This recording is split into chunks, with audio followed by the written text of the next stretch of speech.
So, once upon a time, well, let's get into this review and let's find out if any one of my predictions came true.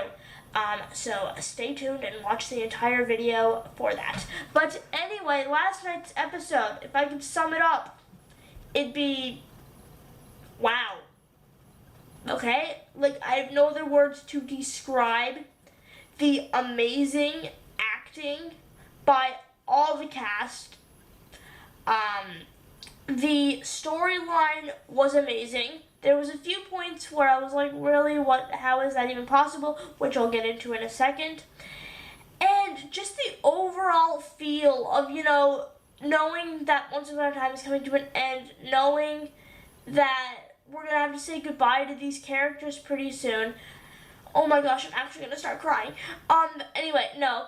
But, the episode, I think it really, really hit a lot of people in the heartstrings, if that makes sense.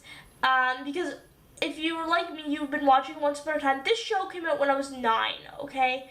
So I have grown up with Regina and Zelina and Henry, and now it's almost over. And yeah, so before I get all emotional and start bawling, I'm just gonna get into the review. There is 3 things I didn't like so much about the episode, and the rest was amazing. The first thing is, if you guys know me and you've been watching my Once Upon a Time related videos for a while, specifically season 7, you know that I love the character Mother Gothel in Once Upon a Time season 7. She's just so, twisted and evil, and you're like, I want to hate you, but I kind of feel bad for you. And then again, it probably doesn't help that she's played by an astounding actress. Like, come on, Emma Booth deserves way more credit. She's amazing. She's great. So, imagine me watching my favorite actress and character, and getting attached to them, and then Adam and Eddie decide to kill off the character. I was not happy, and I'm still not happy. But, Adam and Eddie have been destroying people's happiness since 2011, so, But anyway, the next thing is I don't like that Rebecca Mader was not in this episode. That is not okay, okay? By the way, I should probably say this before I go any further. There will be spoilers. Duh. I mean, it's an episode review. So, I don't like how the curse was broken, and Robin, Killian, Tilly, Regina, Sabine, Naveen, Lucy, Rumpelstiltskin, everyone was there, and not Zelina. That is not okay. She needs to have quality time with her daughter. Oh my gosh. Why wasn't she there? I mean, I know she's getting married in San Francisco, but, Regina could have at least, I don't know, why wasn't she there? That made 0 sense to me. I was like, so everyone's there. Even her daughter, but she's not. Great job. And then, the last thing that kind of seemed odd to me is I do not like the fact that Wish Realm Rumpelstiltskin is in Hyperion Heights. That's not okay, and to be quite honest, it's kind of freaky. How did he end up getting there? I don't know. Is he going to end up killing Weaver / the better version of himself? Probably, because, Rumpelstiltskin, Dark One, yeah. Anyway, okay, so now to get down to the individual scenes. I know this video is long, but make sure you stick till the end because I worked hard on this video.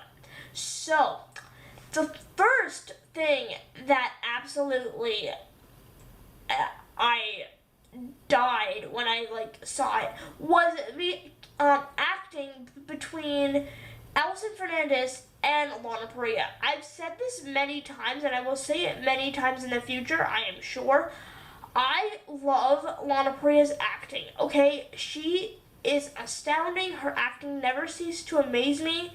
And for some reason, I don't know why, but she is amazing at acting with younger children. Well, not that Allison's younger, but you know what I mean. Like, she's still technically a child.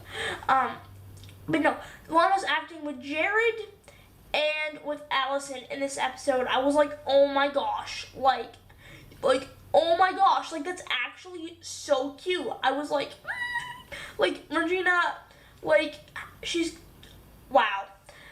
Anyway, Lana Parrilla is very amazing. Anyway, the next thing is the conversation between younger Henry and older Henry. That was the same scene. Now, if you guys saw my prediction video, you know that I said I think that could possibly be the same scene. And guess what? I was right. That was the same scene. Older Henry was talking to younger Henry. Don't ask me how the timelines work because I don't know. I mean, how could you call your younger self? How can you call back in time? I don't get it. The timelines of Once Upon a Time have always been confusing, and this episode is no different. So, thanks a lot, Adam and Eddie. But anyway, the conversation was really, really, really cool. I thought it was really, really unique how as soon as Henry picked up the phone, he remembered, and then he was like, oh, wait, what am I supposed to say to my younger self? Like, how is that supposed to work? That's not weird. But then I love how he gave his younger self some advice. That was really cute. And then I started, like, internally crying when Lucy came in.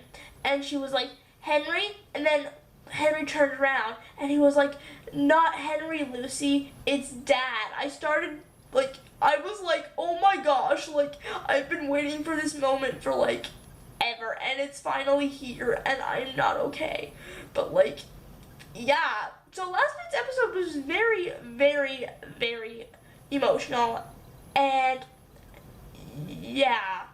Also, I'm never going to say this again, so, you guys know that I don't like Rumpelstiltskin, okay? I don't like Mr. Gold. I don't like Weaver. I like nothing against Robert Carlyle. He's amazing. But I honestly felt bad for him in the scene where everyone was, like, awake and, like, reunited with their families, and then he was just kind of there because, like, you know, Belle had died, and who knows where Gideon is now. I kind of felt bad for him. I was like, aw, like, that's so sad. But, like, I really want him to get reunited back with Belle. And finally, the scene that made me, like, just realize how much I love Once Upon a Time even more was the scene where you see Lana, but Regina reading the note that Henry put on the mantle when he came home from his high school graduation in StoryBrooke, and then she starts reading the letter, and then you flash to Hyperion Heights, and that's where everyone wakes up. I was like, oh my gosh, like, that is beautiful. Like, why are you guys doing this to me? I'm gonna end up crying. But it was so well done, and the cast did an amazing job. Cough, cough, Lana Parrilla. But, yeah. The episode in general was just amazing. And it really, really, I think for a lot of Once Upon a Time fans that have been there since the beginning, it just made us realize how much Once Upon a Time means to all of us. I know I say this a lot, and I'm probably going to make a big video at the end of Once Upon a Time just, like, explaining, like, what's something with my channel now and stuff like that. So, subscribe if you want to see that. But I'm going to say this here, too, because I think it's fitting. Just because Once Upon a Time is ending, I've said this multiple times to a lot of my friends. Actually, I don't think I've said it on a video before, though. Just because the show's ending doesn't mean that we can never watch the show again. It doesn't mean that we can't learn lessons from the show. It doesn't mean that the characters are gone. The characters are always going to be with us. The characters are always even going to be with the actresses and actors who played them, okay? Just because there's going to be no new episodes doesn't mean that everyone's going to forget about Once Upon a Time. It's not like that. Once Upon a Time has a very, very special place in a lot of people's hearts, especially around if you're my age and you kind of grew up with Jared Gilmore. You watched him for 7 years. You watched him from this little 11-year-old boy to now, 18? And it doesn't have to end just because the show's ending. Like, you can still watch Once Upon a Time and experience just as much joy as you do now. Like when you're watching it with your friends and the show's completely over, it doesn't mean that you have to be sad. You can still find the hope and happiness that Once Upon a Time gave you, okay? And the actresses and actors are going to be in other things. And like some of the actors and actors have said, Once Upon a Time, the fandom is not a fandom. It's a family. We've been together for that long that it's not a fandom anymore. It's a family. And even the actresses and actors feel that way. But before I start bawling my eyes out, I am going to go. If you guys like this video, make sure to give it a thumbs up. Comment down below what you thought of last night's episode. And make sure to subscribe for daily/weekly Once Upon a Time related videos. And by the way, I will be posting Once Upon a Time related videos after the show ends. So make sure to subscribe for those. I will see you guys later. Goodbye.